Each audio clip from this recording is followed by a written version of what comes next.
জয় গৌর, জয় নিতাই।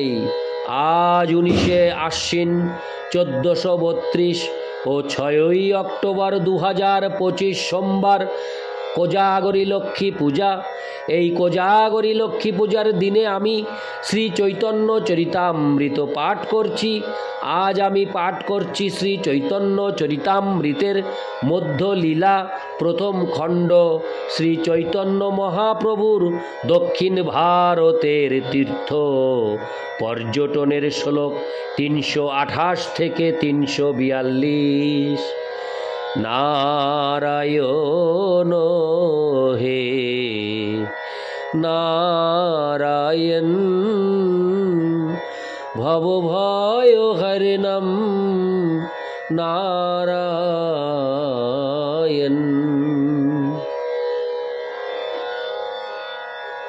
শ্লোক 328। রাত্রিকালে রায় পুনঃ কইল আগমন, দুইজনে কৃষ্ণ কথায় কইল জাগরণ। শ্লোকার্থ: রাত্রিবেলা রামানন্দ রায় আবার এলেন এবং দুজনে সারা রাত জেগে কৃষ্ণ কথা আলোচনা করলেন। ইতি শ্লোক 328। শ্লোক 329। দুইজনে কৃষ্ণ কথা কহে রাত্রি দিনে, পরম আনন্দে গেল 5-7 দিনে। শ্লোকার্থ: রামানন্দ রায় এবং শ্রী চৈতন্য মহাপ্রভু দিবারাত্র কৃষ্ণ কথা আলোচনা করতেন এবং এইভাবে পরম আনন্দে তারা 5-7 দিন কাটালেন। ইতি শ্লোক 329। শ্লোক 330 থেকে 331। রামানন্দ কহে, প্রভু তোমার আজ্ঞা পাঙ্গা রাজাকে লিখিলু আমি বিনয় করিয়া। রাজা মোরে আজ্ঞা দিল নীলাচলে যাইতে, চলিবার উদ্যোগ আমি লাগিয়াছি করিতে। শ্লোকার্থ: রামানন্দ রায় বললেন, প্রভু আপনার আজ্ঞা অনুসারে আমি অত্যন্ত বিনীতভাবে রাজাকে পত্র লিখেছিলাম। মহারাজ আমাকে নীলাচলে যেতে আজ্ঞা দিয়েছেন এবং আমি সেখানে যাওয়ার উদ্যোগ করছি। ইতি শ্লোক 330 থেকে 331। হরে কৃষ্ণ। শ্লোক 332। প্রভু কহে, এথা মোর এ নিমিত্তে আগমন, তোমালঙ্গা নীলাচলে করিব গমন। শ্লোকার্থ: শ্রী চৈতন্য মহাপ্রভু বললেন, এই জন্যই আমি এখানে এসেছি।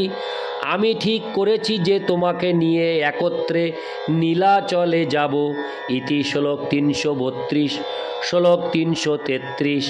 রায় কহে, প্রভু আগে চলো নীলাচলে, মোর সঙ্গে হাতি ঘোড়া সৈন্য কোলাহলে।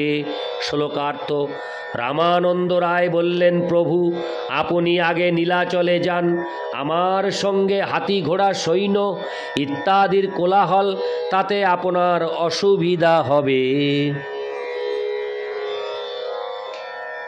হরে কৃষ্ণ। ইতি শ্লোক 333। শ্লোক 334।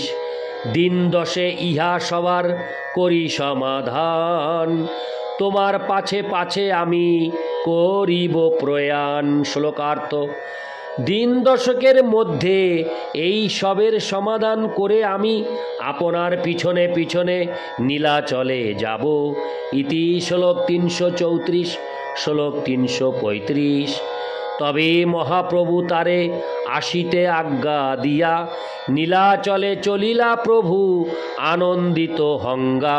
শ্লোকার্থ: তখন শ্রী চৈতন্য মহাপ্রভু রামানন্দ রায়কে আসতে আজ্ঞা দিয়ে আনন্দিত চিত্তে নীলাচলের দিকে যাত্রা করলেন। ইতি শ্লোক 335। শ্লোক 336। যেই পথে পূর্বে প্রভু কইলা আগমন, সেই পথে চলিলা দেখি সর্ববৈষ্ণবগণ। শ্লোকার্থ: শ্রী চৈতন্য মহাপ্রভু যে পথ দিয়ে পূর্বে এসেছিলেন সেই পথ দিয়েই নীলাচলের দিকে চললেন। পথে সমস্ত বৈষ্ণবদের সঙ্গে তার সাক্ষাৎ হল।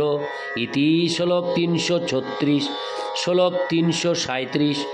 যাহা যায় লোক উঠে হরিধ্বনি করি, দেখি আনন্দিত মন হইলা গৌর হরি। শ্লোকার্থ: শ্রী চৈতন্য মহাপ্রভু যেখানেই যেতেন সেখানেই মানুষ হরিধ্বনি দিতেন এবং তা দেখে শ্রী চৈতন্য মহাপ্রভু মনে অত্যন্ত আনন্দ লাভ করতেন। ইতি শ্লোক 337। শ্লোক 338। আলালনাথে আসি কৃষ্ণদাসে পাঠাইল, নিত্যানন্দ আদি নিজগণে বোলাইল। শ্লোকার্থ: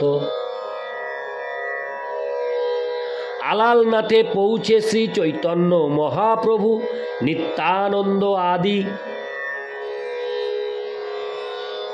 অন্তরঙ্গ পার্শ্বদের ডাকবার জন্য কৃষ্ণদাসকে পাঠালেন।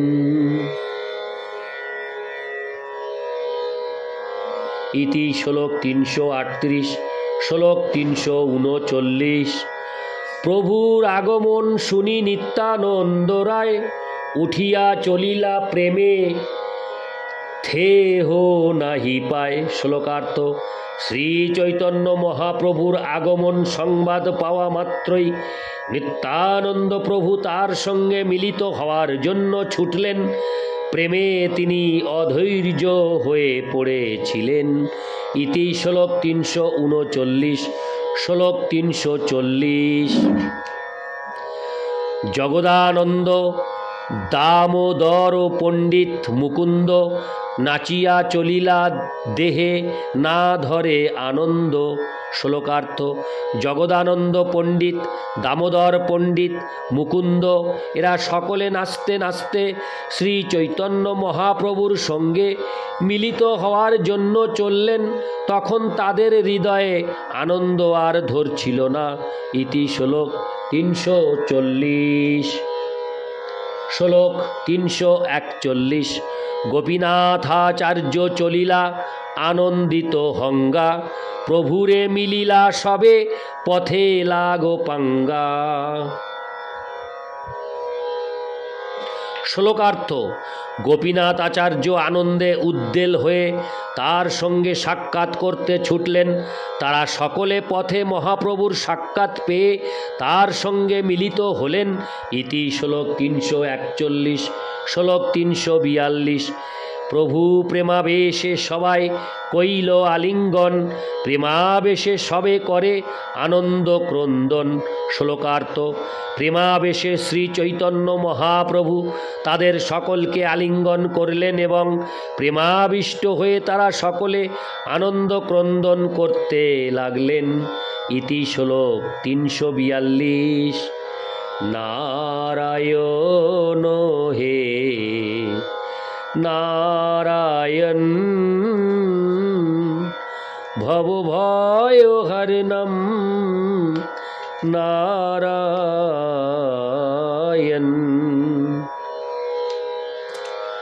জয় গৌর, জয় নিতাই।